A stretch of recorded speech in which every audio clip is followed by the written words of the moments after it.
अस्सलाम वालेकुम, welcome to my YouTube channel. क्या आपको या आपके घर में किसी बुज़ुर्ग को यूरिक एसिड का मसला है, आँखों की आईसाइट वीक है या फिर उन्हें कोई विटामिन ए की कमी, तो मैं लाया हूँ आपके लिए एक ऐसी वेजिटेबल जिसको आप अपने घर के किचन गार्डन में उगा सकते हैं और इन सब मसलों से आप छुटकारा हासिल कर सकते हैं। वो है, आपने बिल्कुल कैप्शन में तो पढ़ लिया होगा, गाजर, जिसको हम कहते हैं कैरेट। चलें शुरू करते हैं। मैं हूं हैदर, मैं हूं आपका दोस्त और मैं आपको बताऊंगा कि गाजर उगाने के लिए जो 7 ईजीएस्ट स्टेप हैं वो क्या हैं। हाँ जी, तो मैं हूं आपका अपना the garden guy. So let's go. हाँ जी, तो स्टेप नंबर 1 है, आप सब सोच रहे होंगे स्टेप नंबर 1 क्या है। ये बहुत ही ज़रूरी स्टेप है और वो है selection of seed, the most important step, selection of seed. जी, तो स्टेप नंबर 1 है सीड सिलेक्शन। अब मेरे हाथ में ये जो वैरायटी है ये महारानी वैरायटी है रचना सीड की। अब इसके अलावा कोई भी हाइब्रिड, कोई भी अच्छी वैरायटी किसी अच्छी कंपनी की वो लेके आप ग्रो कर सकते हैं अपने किचन गार्डन के लिए। अगर आप गवर्नमेंट की कोई सर्टिफाइड वैरायटी लेना चाहते हैं तो गवर्नमेंट की एक सर्टिफाइड वैरायटी है T29। क्या? T29 एक बहुत अच्छी गाजर है वो, पर मेरे पास वो अवेलेबल नहीं थी। मुझे एक रचना सीड की ये महारानी वैरायटी अवेलेबल हुई, तो अब ये जो है मैं ये आपको लगा के दिखाऊंगा। जी, तो आपने सीड तो सिलेक्ट कर लिया होगा, गार्डन गाय ने आपको बता दी है भाई आपने कौन सा सीड लगाना है। तो अब बारी आती है स्टेप नंबर 2 की, और स्टेप नंबर 2 है सोइंग टाइम। सोइंग टाइम का मतलब आपने गाजर को किस टाइम लगाना है। हाँ जी, तो अब आते हैं अपने सोइंग टाइम पर। हाँ जी, तो अब आते हैं सोइंग टाइम पर कि आपने गाजर को किस टाइम लगाना है। वैसे कमर्शियली तो गाजर को सितंबर से ही लगाने लग जाते हैं, पर अगर आपने अपने किचन गार्डन के लिए लगानी है तो आप कोशिश करें 10 अक्टूबर से लेकर 30 अक्टूबर के दरमियान में लगाएं। इस टाइम के दौरान इसकी जर्मिनेशन सबसे बेस्ट होती है।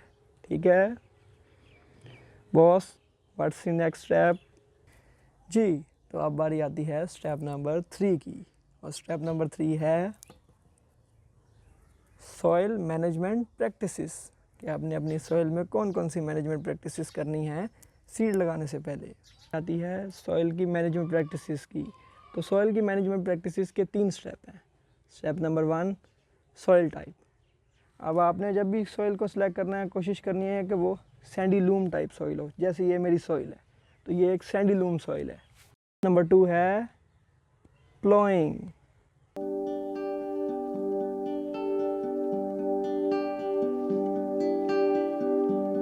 सॉइल मैनेजमेंट प्रैक्टिसेस का स्टेप नंबर 3 क्या है?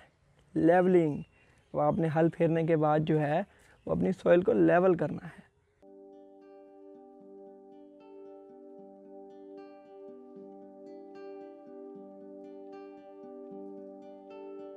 जी बॉस, तो अब आगे क्या करना है? सबर यार दी गार्डन गाय, बता रहा हूँ यार। स्टेप नंबर 4 क्या है? स्टेप नंबर 4 है फर्टिलाइजेशन। क्या आपने फर्टिलाइजेशन, कौन सी फर्टिलाइज़र अपनी वेजिटेबल्स, तो अब आपने अपनी गार्डन की सॉइल में कौन सी फर्टिलाइज़र डालनी है। अगर आप केमिकल फर्टिलाइज़र्स डालना चाहते हैं तो वो भी डाल सकते हैं, पर मेरी फेवरेट फर्टिलाइज़र है ये गोबर की खाद। ये सबसे अच्छी फर्टिलाइज़र होती है। अब मैंने अपने बेड में 10 केजी ये गोबर की खाद इसमें ऐड की हुई है। ठीक है जी, तो गार्डन गाय ने आपको फर्टिलाइजेशन तो सिखा दी है कि उन्होंने कौन सी फर्टिलाइज़र डाली है। अब बारी आती है स्टेप नंबर 5 की, और स्टेप नंबर 5 है रिजिस प्रिपरेशन।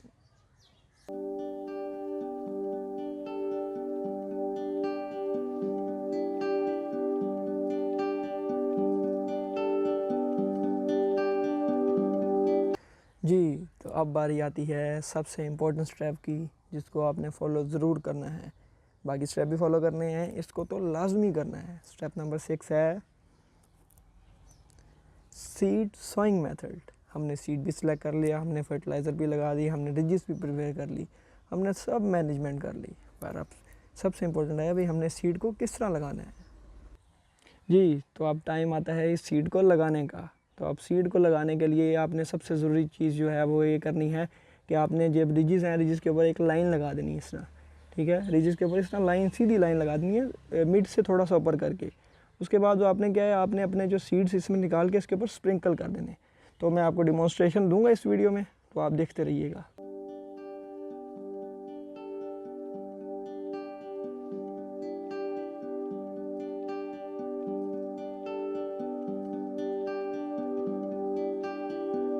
जी, तो अब बारी आती है हमारे सबसे लास्ट स्टेप की, स्टेप नंबर 7 की। और स्टेप नंबर 7 क्या है, कोई बता सकता है?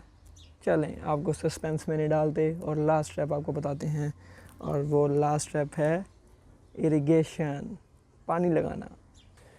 हाँ जी, तो अब मुझे लग रहा है कि हमारा साथ जो है अभी के लिए टूटने वाला है, क्योंकि मैं आपको लास्ट स्टेप बताऊंगा और उसके बाद आप चले जाएंगे। तो लास्ट स्टेप जो है वो है इरिगेशन। आपने हमेशा कोशिश करनी है कि जो इरिगेशन का जो लेवल है वो आपने मिड तक देनी है अपनी रिजिस के। उससे होता है मॉइस्चर जो है ना वो एंड तक आपके सीड तक पहुंच जाता है।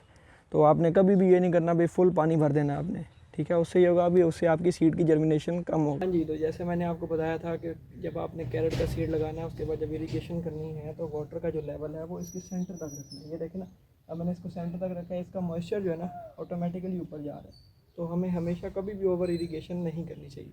Thank you. हाँ जी, तो मुझे यकीन है आपको मेरी और द गार्डन गाय की मेहनत पसंद आई होगी। अगर आपको हमारी मेहनत पसंद आई है तो चैनल को सब्सक्राइब करिए और वीडियो को लाइक करिए। Thank you.